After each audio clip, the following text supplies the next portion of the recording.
Welcome to Sound and Fury Book Reviews. As usual, I am Tina. Today I'm doing a book review of Neom by Lavi Tidar, which is a sci-fi coming out very shortly in a couple weeks, in early November 2022, from Tachyon Press. I received this book as an ARC from NetGalley in exchange for a fair review. A beautifully written short novel with intricate and rich world building, Neom is a book I wish were longer. What is it about? The city known as Neom is many things to many beings, human or otherwise. Neom is a rich wonderland for the rich and beautiful, an urban sprawl along the Red Sea, and a port of call between Earth and the stars. In the desert, young orphan Salah has joined a caravan hoping to earn his passage off-world from Central Station. But the desert is full of mechanical artifacts, some unexplained and some unexploded.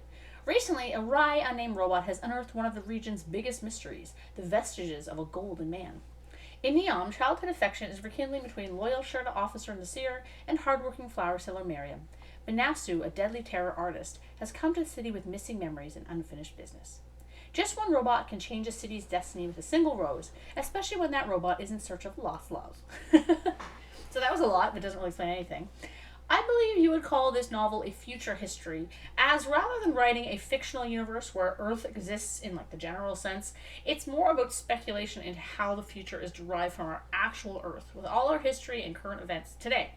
In this regard, it's rooted in realism, which makes the sci-fi aspects, space travel, AI, humans being constantly connected to the internet, seem plausible and thus fascinating and quite immersive because it feels like it could actually happen.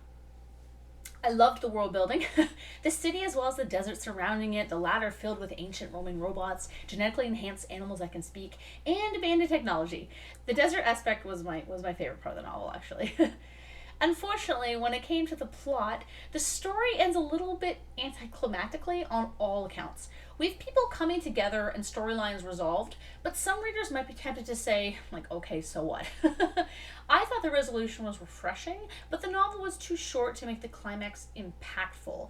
This is less about the thin plot, because the novel does feel like kind of like a slice of life than anything, so definitely not like a space opera. I wasn't expecting, like, a plot like Expanse or something like that, but more so that there are quite a few characters, and just when we start to really get to know them and develop tension, the story kind of ends. I liked the characters quite a bit. Everyone seemed rather like normal, and with their main concern kind of like finding their place in the world. But I do wish we had gotten more time with them because I kind of felt like, oh, okay, bye then.